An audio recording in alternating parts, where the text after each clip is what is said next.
দিল্লির মুখ্যমন্ত্রী অরবিন্দ কেজরিওয়ালের পদত্যাগের ঘোষণার পর থেকেই ভারত জুড়ে আলোচনায় আম আদমি পার্টি। ভারতীয় গণমাধ্যম অনুসারে দিল্লির বিধানসভা নির্বাচন আগামী বছরের ফেব্রুয়ারিতে। তবে অরবিন্দ কেজরিওয়াল আগাম নির্বাচনের দাবি জানানোয় চলতি বছরের নভেম্বরেই এই নির্বাচন অনুষ্ঠিত হওয়ার সম্ভাবনা রয়েছে।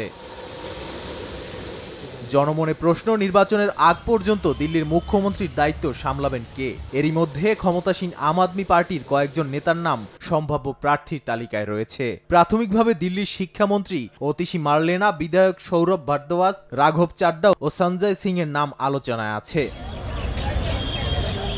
রাজনৈতিক বিশ্লেষকরা বলছেন, সাধারণ জনগণ ও দলের মধ্যে শক্ত অবস্থান এবং গ্রহণযোগ্যতা আছে এমন একজনকেই বেছে নিতে হবে দলটিকে। এক্ষেত্রে প্রথমেই যে নামটি আসে তিনি দিল্লির শিক্ষামন্ত্রী অতিশী মার্লেনা। শিক্ষা ছাড়াও গণপূর্তের মতো গুরুত্বপূর্ণ মন্ত্রণালয় সামলাচ্ছেন তিনি।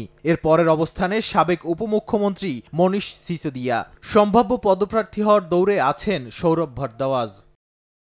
অন্যদিকে আম আদমি পার্টির জাতীয় কার্যনির্বাহী ও রাজনীতি বিষয়ক কমিটির সদস্য রাঘব চাড্ডা, দিল্লি সরকারের পরিবহন, অর্থ ও স্বরাষ্ট্রের মতো মন্ত্রণালয়ের দায়িত্বরত কৈলাশ গেহলটের নামও রয়েছে আলোচনায়। এছাড়া দলের জাতীয় নির্বাহী ও রাজনীতি বিষয়ক কমিটির সদস্য সঞ্জয় সিং এর নামও রয়েছে এ তালিকায়। নাদিম মারজান, সময় সংবাদ।